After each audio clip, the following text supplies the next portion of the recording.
with this film. You know, I don't think enough risks were taken. I mean, the story and the idea had a lot of good potential of, like, you know, where are these guys from? How were they even brought here? And maybe even, you know, really pushing forward the tension between these people, and maybe even suggesting that maybe some of them even know each other from the past. I think that kind of storyline should have been pushed a lot further, rather than trying to force the homage to Predator 1 too much, you know.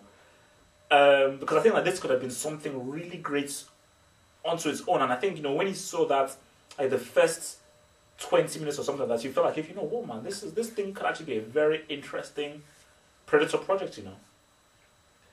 But yeah, man, I think also as well, I mean, obviously, what was another thing that was interesting? Obviously, was the different Predators, obviously, then how the different factions, you know, hunting each other and everything, you know. But I mean, to be honest, I didn't really like that Adrian Brody just pretty much just killed it and they decapitated it. You know, I just felt like, if you know, come on, I mean, these things.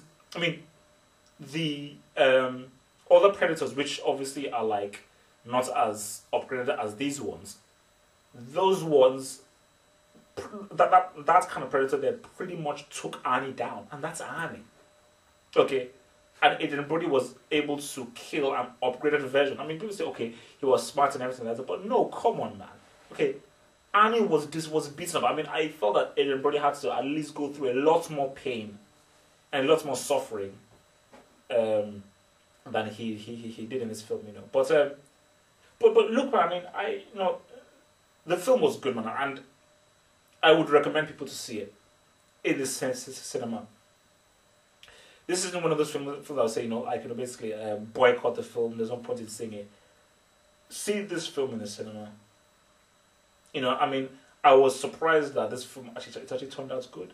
It's actually turned out good, you know. It turned out pretty good. I mean, and I think, again, you know, one of the key things about this is that the casting was really good.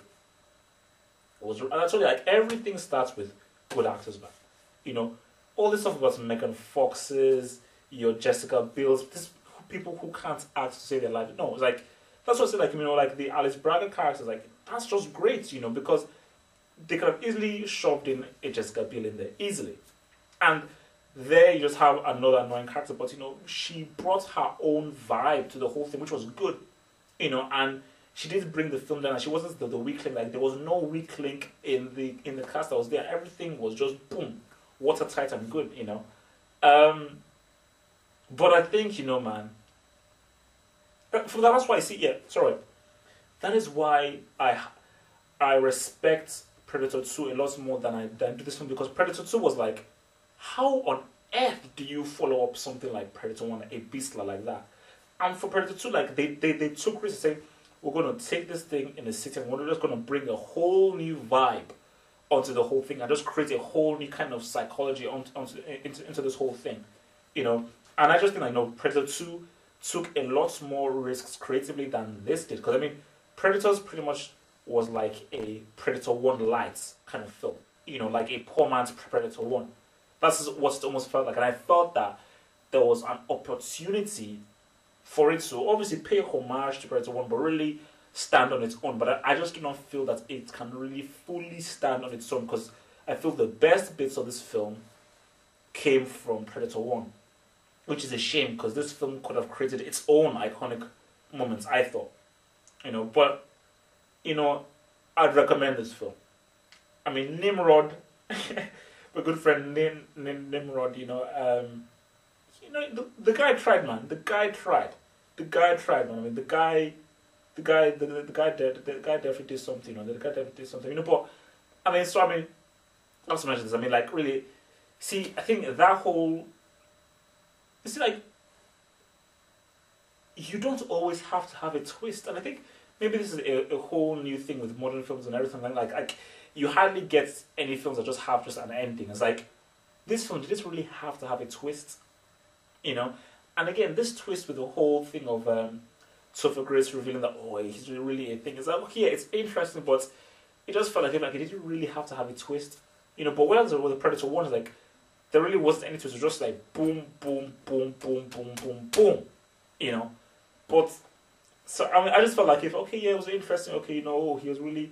I was like, did you really have to have a twist? That's just how I felt. I just felt like if the twist was almost too twisty. If you know what I mean. Just did it have to be in there? But all in all, man, definitely a recommendation. And obviously, remember the site is www.talkbackworld.net if you want to talk more about this film. And obviously, we'll be having a radio show this Sunday, so to have you guys give your own 5 cents on this flick, and obviously a preview of Inception, which comes in new genre, new homage, which comes out next week. So yeah, man, Predators, man. Surprising, but John McTiernan, man. I think out of all of this, John McTiernan is the winner out of all of this, because that guy, man, he deserves an Oscar for Predator 1. Or some kind of honorary thing, like the Lord of the Ring. I don't know, just give him a ring or something like that. He deserves it. Peace, double H out.